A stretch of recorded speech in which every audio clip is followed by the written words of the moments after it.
오미크론 확진자가 지난 10일여간 30만 명 이상이 계속 넘었습니다. 하루만 빼고 30만 명이 계속 넘었지요. 3월 16일에는 무려 62만 명이 오미크론에 확진이 되어서 고통을 받는 그러한 가운데 있습니다. 제 주변에도 보면 저희 어머님도 확진이 되셨고 둘째 누님도 확진이 되셨고 제가 아는 목사님들 가운데 한 4-5분도 확진이 되셔서 여러 가지 치료를 받고 있는 가운데 있습니다. 그래서 우스갯말로 주변에 사람들 중에 코로나 걸린 사람이 없으면 그 사람은 친구가 없는 사람이다. 이런 우스갯말도 생길 정도로 우리 주변에서 이제는 지역도 상관이 없이 확진이 되는 것을 보게 됩니다. 현재 확진자 수로는 압도적으로 우리나라가 세계 1등을 달리고 있는 그런 상황들입니다. 확진이 되면 격리가 되죠. 현재 오미크론은 그나마 치명률이 좀 낮아서 격리 기간도 단축되었지만 얼마 전에 델타 변이 시절에만 해도 본인이 확진하는 그 격리가 되는 것은 물론이고 가족들 또 밀접 접촉자들까지 역학조사를 해서 그 격리를 하게 했습니다. 그 피해 가운데 하나가 역학조사를 하면 무슨 교회발이라는 언론의 보도가 나오면서 마치 교회가 이런 코로나 확진의 온상이 되는 것처럼 언론의 보도가 나와서 교회가 굉장히 많은 어려움을 겪기도 했습니다.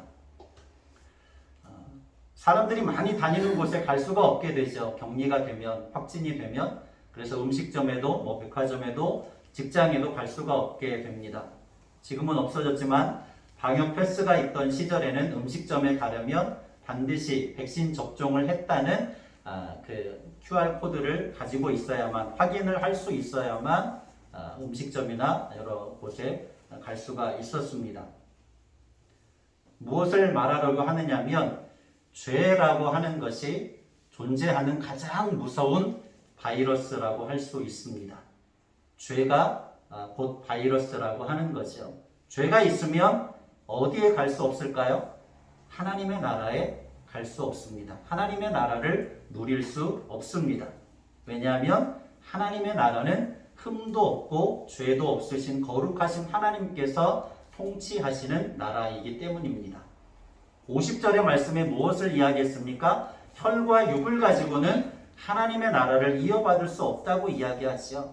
왜 혈과 육을 가지고 하나님의 나라를 유업으로 받을 수 없습니까? 혈과 육은 아담의 후손으로 태어나서 죄된 본성을 고스란히 가지고 있기 때문입니다. 그 죄의 문제가 해결되어지고 혈과 육이 신령한 몸으로 변화되어야만 하나님의 나라에 들어갈 자격이 주어지는 것이죠. 그래서 사도 바울이 무엇이라고 이야기했습니까? 하나님의 나라에 들어가려면 두 가지가 해결되어야 되는데 첫 번째가 죄의 문제가 해결되어야 합니다. 그리고 나서 두 번째 15장에서 가장 중요하게 강조하고 있는 주제는 우리의 혈과 육, 썩어질 육신의 몸이, 죽어질 육신의 몸이 신령한 몸으로 변화되어야 하는 것이지요. 혈과 육이 아니라 신령한 몸으로 부활할 때에, 변화될 때에 우리가 하나님의 나라에 들어갈 수 있습니다. 이것이 하나님께서 정하신 규칙이지요. 복음의 법칙이라고 할 수 있습니다. 그래서 예수님께서 십자가의 대속의 죽으심을 죽으셨고 죄와 죽음의 권세를 이기시고 부활하셨다고 하는 것이 복음의 핵심입니다. 십자가 대속의 죽으심으로 끝나버렸다면 죄의 문제가 해결되지 않기 때문에, 혈과 육의 문제가 해결되지 않기 때문에 하나님 나라를 유업으로 받을 수 없습니다. 구원의 효력이 없는 거죠. 죄가 해결되지 않기 때문에 예수님을 믿는다고 하는 교회와 성도들이 바울이 이야기하는 것처럼 세상에서 가장 불쌍하고 어리석은 자가 될 수밖에 없습니다. 그러나 십자가 대속의 죽으심을 죽으셨고 3일 만에 죄와 죽음의 권세를 이기시고 부활하셨기 때문에 복음의 능력이 있는 것이고 구원의 효력이 있는 것이지요. 죄 문제가 해결되었을 뿐만 아니라 우리의 몸도 신령한 몸으로 부활해서 하나님 나라에 들어갈 수 있기 때문입니다. 하나님께서 계획하시고 이루시는 복음의 능력이 바로 여기에 있는 것이죠. 그래서 하나님의 나라는 백신 패스가 아니라 무슨 패스를 가지고 있어야 들어갈 수 있습니까? 복음 패스, 믿음 패스를 가지고 있어야 들어갈 수 있습니다. 저와 여러분이 가지고 있는 것이지요. 저와 여러분이 복음 패스를 가지고 영원한 하나님의 나라를 누리시고 또 예수님이 다시 오셔서 완성될 하나님의 나라에서 영원히 살게 될 것을 믿음으로 소망하며 우리 육신의 삶을 살아나갈 수 있으시기를 예수님의 이름으로 간절히 축원합니다. 주보의 내용들 보시면서 오늘 두 가지 교훈을 함께 나누려고 합니다. 초대교회 당시에 교회와 또 제자들과 성도들의 가장 중요한 화두는 무엇이었을까요?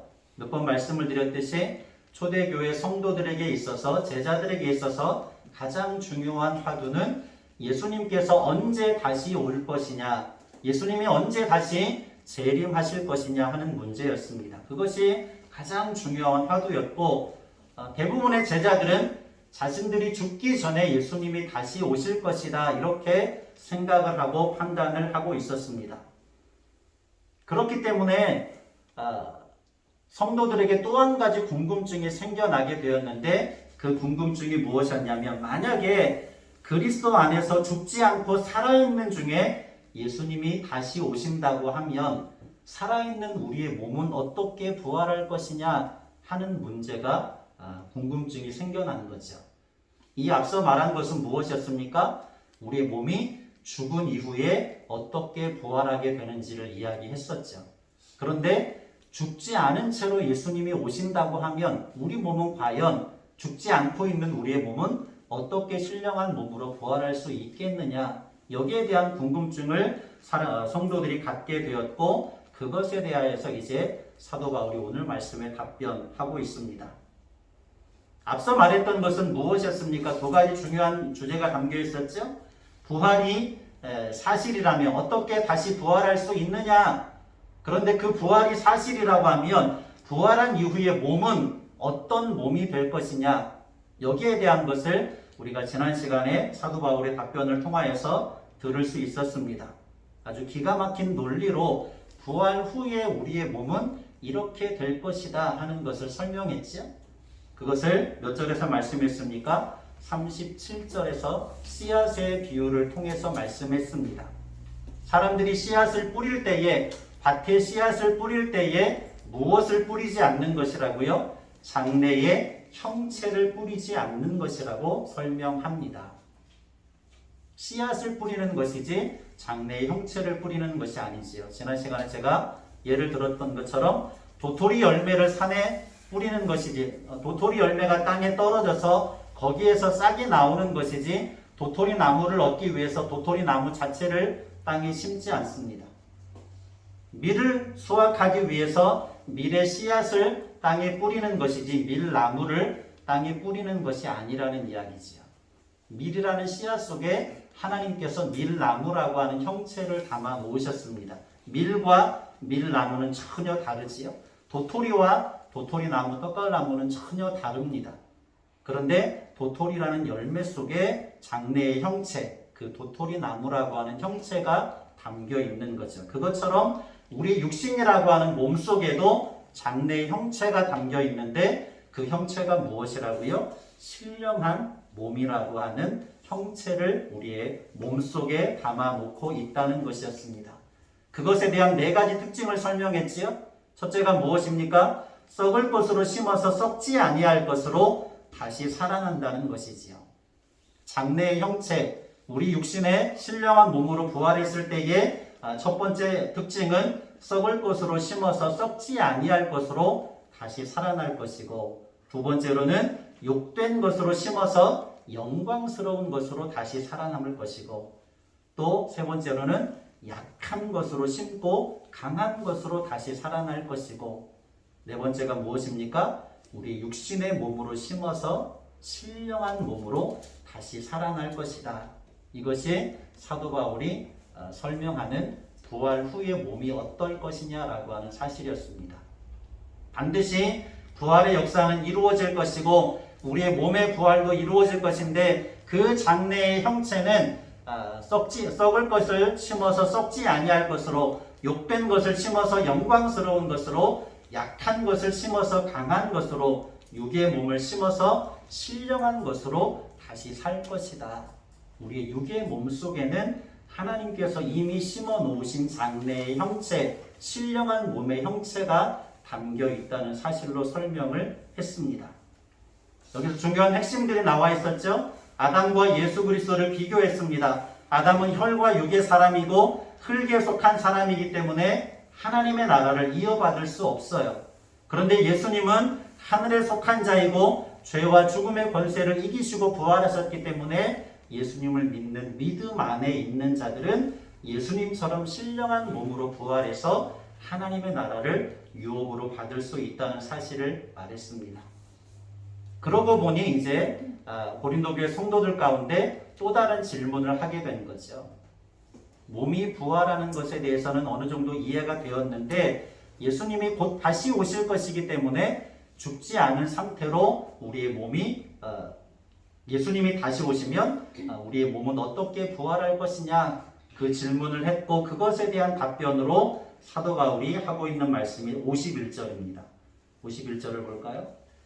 죽은 후에 몸이 어떻게 될 것이냐에 대한 질문을 사도 바울이 명확하게 답변했고 그리고 나서 또 한 가지 질문을 하게 되는데 그것은 우리가 죽지 않고 예수님이 다시 오신다면 우리의 몸은 어떻게 부활할 것이냐 여기에 대해서 질문했을 때에 사도 바울이 이렇게 대답하는 거죠. 51절 시작. 보라 내가 너희에게 비밀을 말하노니 우리가 다 잠잘 것이 아니요 마지막 나팔에 순식간에 후련히 다 변화되리니 나팔 소리가 나매 죽은 자들이 썩지 아니할 것으로 다시 살아나고 우리도 변화되리라.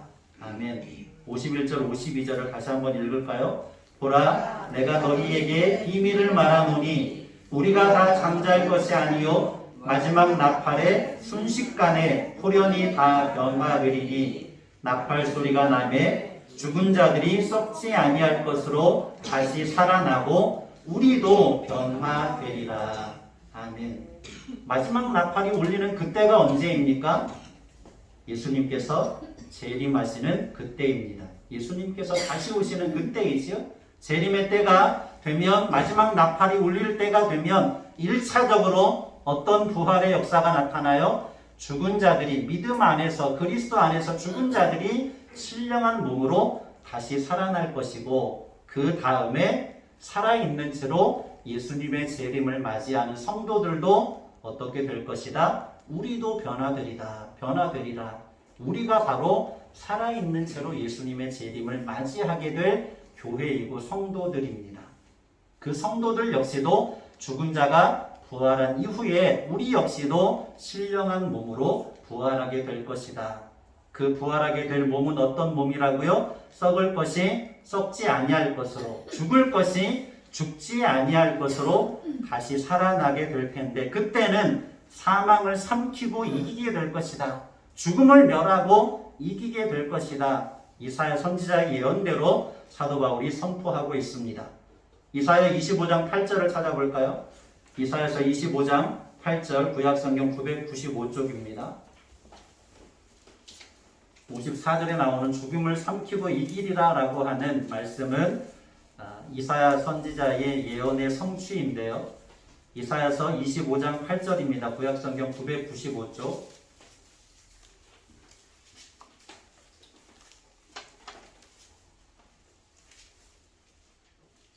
이사야 25장 8절 같이 봅니다. 사망을 영원히 멸하실 것이라. 주 여호와께서 모든 얼굴에서 눈물을 씻기시며 자기 백성의 수치를 온 천하에서 제하시리라. 여호와께서 이같이 말씀하셨느니라. 아멘. 서두에 선포하는 말씀의 내용이 무엇입니까? 사망을 영원히 멸하실 것이라 라고 선포합니다. 죽음을 멸하실 것이다. 지난 시간에 제가 이런 예화를 들었지요. 죽음은 치명적인 독을 묻힌 화살과 같다. 이 화살은 어떤 관역에게서만 가서 꽂히게 됩니까? 죄라고 하는 관역에게만 가서 꽂히게 됩니다. 그리고 율법은 어떻다고요? 어떤 죄도 숨겨지지 않도록 레이더처럼 망원경처럼 죄에 대한 표적을 분명하게 볼 수 있도록 드러내는 역할을 율법이 하는 거죠. 그래서 치명적인 복을 묻힌 죽음이라고 하는 화살은 죄의 표적에 한치의 어긋남도 없이 가서 꽂혀 버리고 맙니다. 결국에 죄를 가지고 있는 모든 자는 죽음에 이를 수밖에 없는 것이죠. 그런데 예수님의 부활은 이 죽음에 대한 멸망을 선언하는 겁니다. 죽음이 완전히 패하여졌다는 것을, 멸하여졌다는 것을 선언하는 것이죠.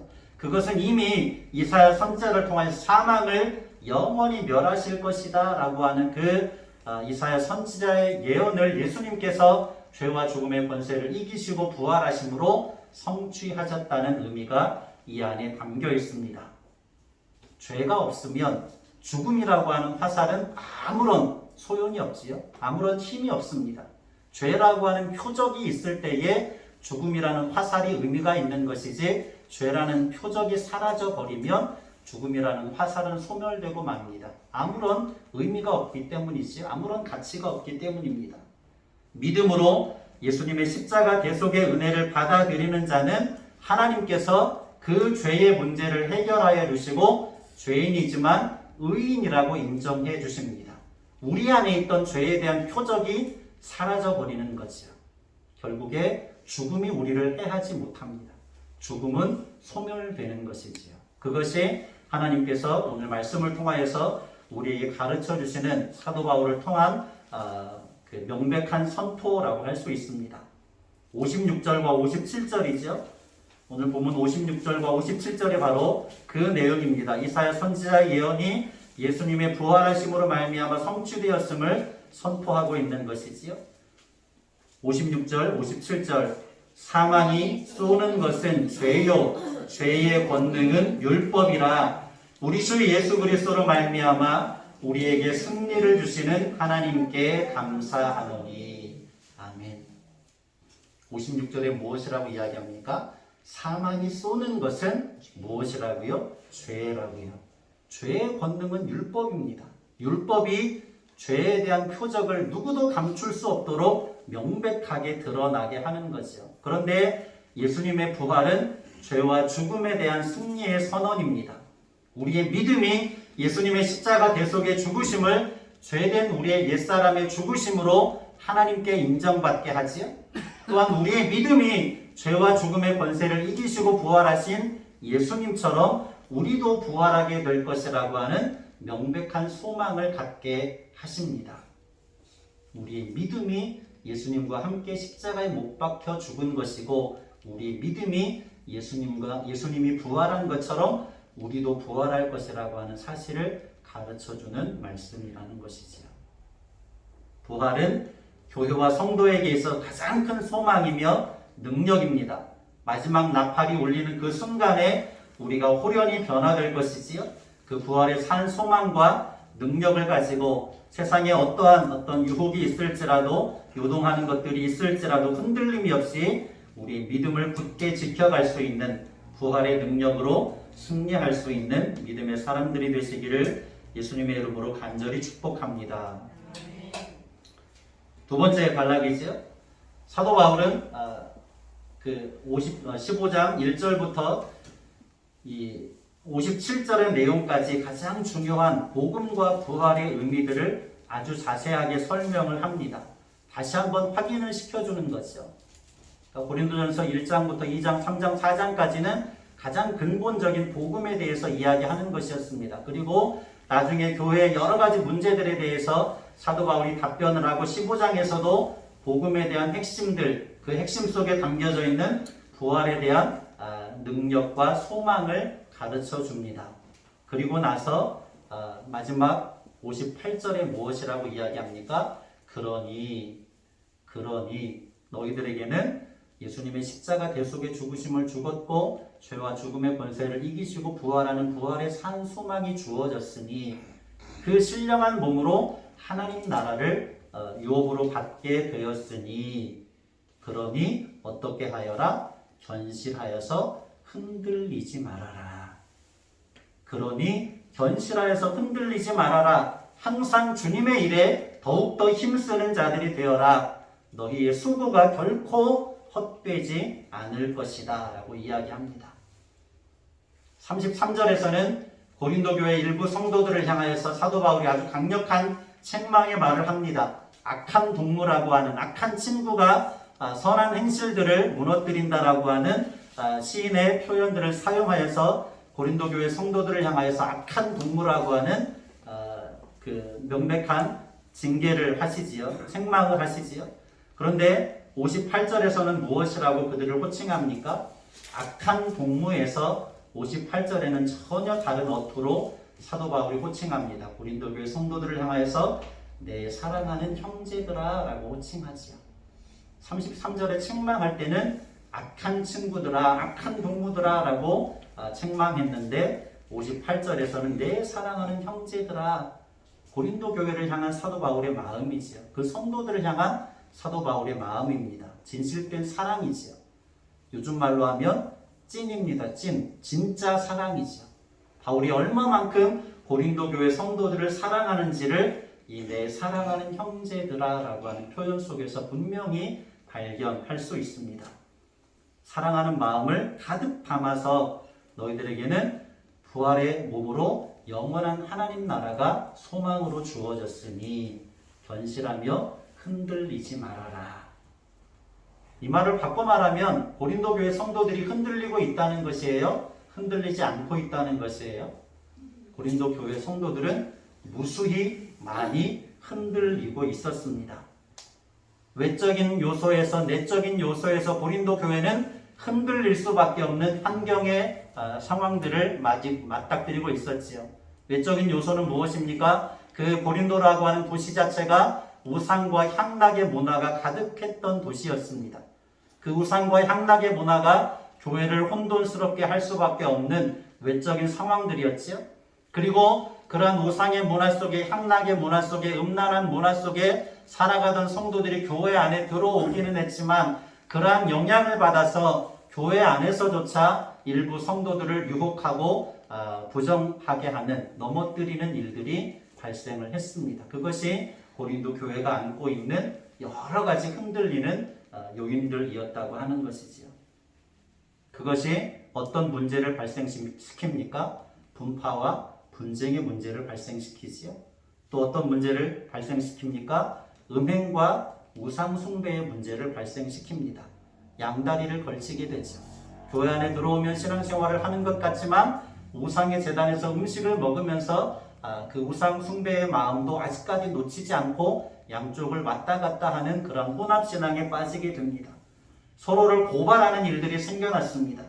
지식과 자유를 남용해서 연약한 자들을 무시하고 비방하는 일들도 고린도 교회 안에 생겨납니다.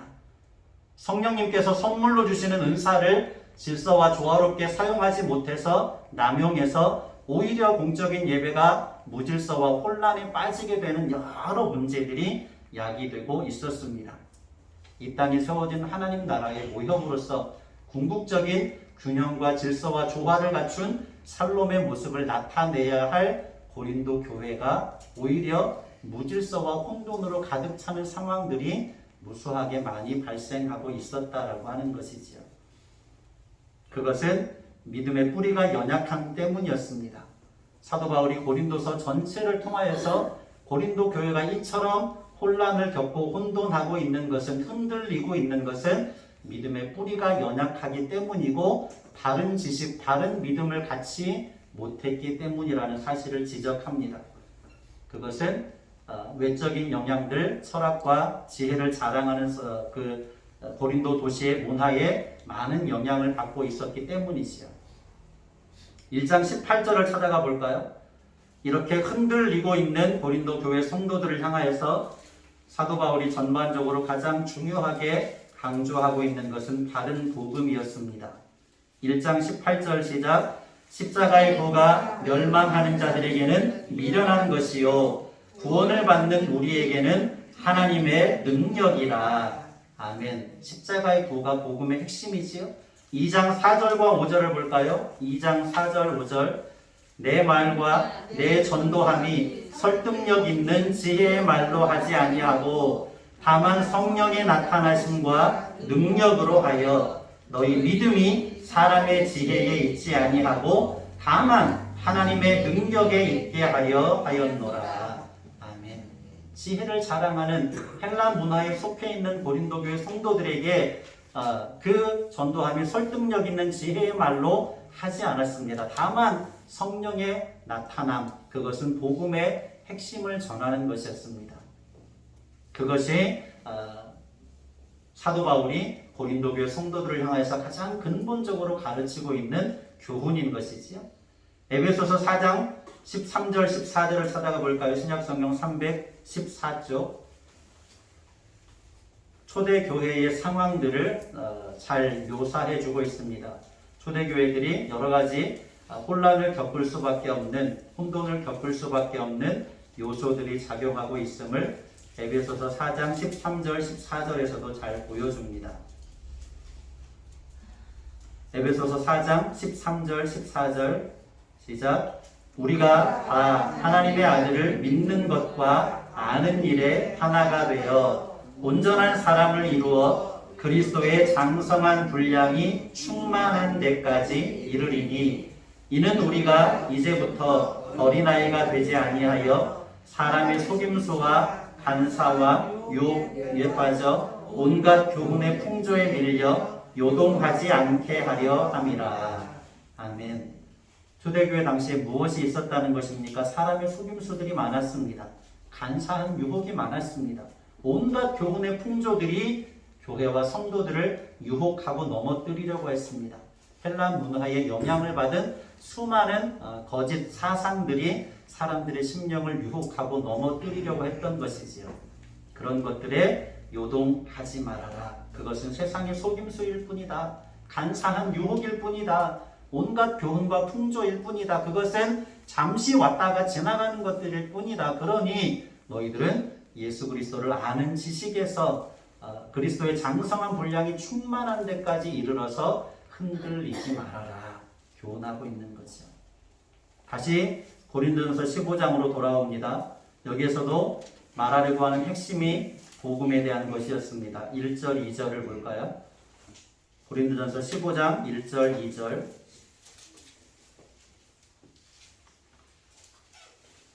봅니다. 형제들아, 내가 너희에게 전한 복음을 너희에게 알게 하노니 이는 너희가 받은 것이요 그 가운데 선 것이라. 너희가 만일 내가 전한 그 말을 굳게 지키고 헛되이 믿지 아니하였으면 그로 말미암아 구원을 받으리라. 다시 한번 읽어볼까요? 사도 바울의 분명한 의도와 목적이 담겨 있습니다. 1절, 2절 형제들아, 내가 너희에게 전한 복음을 너희에게 알게 하노니 이는 너희가 받은 것이요 그 가운데 선 것이라. 너희가 만일 내가 전한 그 말을 굳게 지키고 헛되이 믿지 아니하였으면 그로 말미암아 구원을 받으리라. 아멘. 내가 전한 복음의 말씀을 헛되이 믿지 않았다면 너희들에게는 구원이 분명히 임하여 있으니 흔들리지 말아라. 계속해서 3절과 4절에 무엇이라고 이야기합니까? 성경대로 하나님께서 예언하신 대로 그리스도께서 우리의 죄를 위하여 죽으셨고 또 성경대로 장사 지낸 지 사흘 만에 다시 살아나셨다. 예수 그리스도의 십자가와 부활의 능력입니다. 복음의 핵심이고 복음의 능력이죠. 이렇게 내가 전한 복음이 너희들에게 헛되이 받아들여지지 않았다면 너희들의 구원은 분명한 것이다. 흔들리지 말아라. 세상 풍조에 요동하지 말아라. 여기서 사도 바울이 이야기하는, 그래서 너희가 구원을 받은 것이 확실하니 견실하면서 흔들리지 말아라. 그리고 주의 일에 더욱 힘쓰는 자들이 되어라. 그리고 나서 1차적으로 바울이 전한 그 주의 일은 무엇이냐면 바른 믿음을 갖는 것이었습니다. 여기서도 말하려고 하는 핵심이 너희가 바른 믿음을 갖는 것, 그것이 주님의 일에 더욱 힘쓰는 일이다. 이것을 말하는 것이죠. 바른 믿음을 가질 때 그것에 따른 자연스러운 섬김과 봉사가 이어질 것이고 겸손하게 교회의 덕을 세워갈 것입니다. 골로새서 3장 23절을 찾아볼까요? 골로새서 3장 23절 328쪽 골로새서 3장 28절입니다.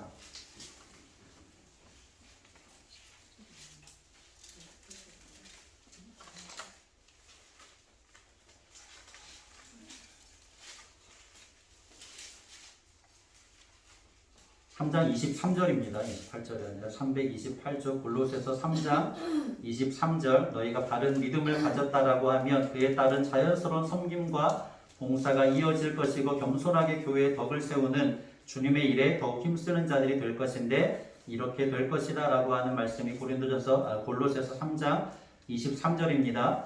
무슨 일을 하든지 마음을 다하여 주께 하듯 하고 사람에게 하듯 하지 말라. 아멘. 바른 믿음을 가지면, 예수님을 향한 바른 믿음을 가졌다면 무슨 일을 하든지 주님께 하듯이 할 것이다. 고린도 교회는 어땠습니까? 부요한 자가 가난한 자를 무시하는 일들이 있었습니다.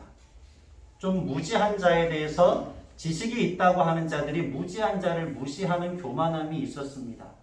사도 바울은 무엇이라고 이야기합니까? 너희가 진실로 바른 믿음, 구원에 이르는 믿음을 확실히 가졌다면 너희들은 누구를 대하든지 간에 주님을 대하듯이 할 것이다. 무슨 일을 하든지 간에 주님께 하듯이 할 것이다 라고 교훈하는 거지요. 그리고 마지막 구절에 너희의 그러한 수고가 주 안에서 헛되지 않을 것이다. 왜냐하면 반드시 예수님은 다시 오실 것이며 반드시 교회와 성도는 신령한 몸으로 부활해서 하나님 나라를 유업으로 받게 될 것이니 너희들의 수고는, 너희들의 믿음은 헛되지 않을 것이다. 그러니 요동하지 말아라. 흔들리지 말아라. 더욱더 흔들리지 말고 주님의 일에 힘쓰는 자들이 되어라.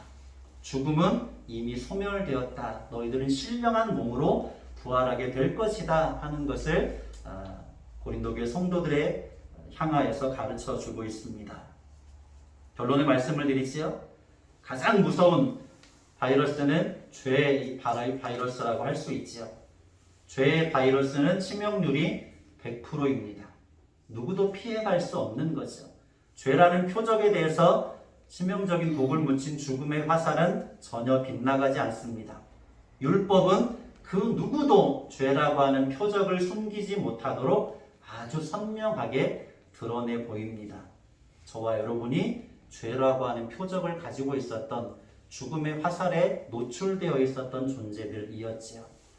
그러나 예수님의 십자가 대속의 은혜로 말미암아서 그 죄의 문제가 해결되었습니다. 오직 예수님의 십자가 대속의 죽으심과 부활의 은혜만이 죄라고 하는 바이러스를 치료할 수 있는 유일한 치료제인 것이지요. 그 치료제가 저와 여러분을 죄로부터 자유하게 하고 죽음으로부터 자유하게 해서 영원한 부활의 산 소망을 갖게 한 줄로 믿습니다. 세상의 지식이, 세상의 과학이, 세상의 기술이 아무리 부활과 우리의 믿음을 부정하고 흔들어 놓는다고 할지라도 여러분은 흔들리지 않으시기를 간절한 마음으로 축복합니다. 왜냐하면 우리의 믿음과 우리의 수고가 결코 헛되지 않을 것이기 때문이지요. 51절을 같이 읽고 마치겠습니다. 51절. 보라, 내가 너희에게 비밀을 말하노니 우리가 다 잠잘 것이 아니요 마지막 나팔에 순식간에 호련히 다 변화되리니. 한 번 더요. 보라, 내가 너희에게 비밀을 말하노니 우리가 다 잠잘 것이 아니요 마지막 나팔에 순식간에 호련히 다 변화되리니. 아멘. 부활은 진짜이지요. 부활은 교회와 성도의 능력이며 자랑입니다. 예수님이 다시 오시는 그때를 소망 중에 기다리고 우리 육체가 신령한 몸으로 부활하게 될 것을 설레는 마음으로 기대하며 소망할 수 있는 저와 여러분의 믿음의 삶이 되시기를 간절히 축복합니다. 고마우신 아버지 하나님, 부활의 진리를 다시 한번 말씀을 통하여서 깨닫습니다. 마지막 나팔이 울리는 그 순간에, 예수님이 다시 오시는 그 순간에 죽은 자들이 신령한 몸으로 부활할 것이고 그리스도 안에서 믿음 안에 있는 자들도 신령한 몸으로 부활해서 영원한 하나님 나라를 유업으로 받게 될 것입니다. 우리 모든 목양교회 권속들 성도들이 이와 같은 우리의 몸이 신령한 몸으로 부활하게 될 것을 소망하며 하나님 나라를 누리며 그 소망하며 믿음의 삶을 살아나갈 수 있도록 힘과 은혜와 능력으로 충만케 하여 주시옵소서. 간절한 마음으로 축복하며 예수 그리스도의 이름으로 기도드립니다. 아멘.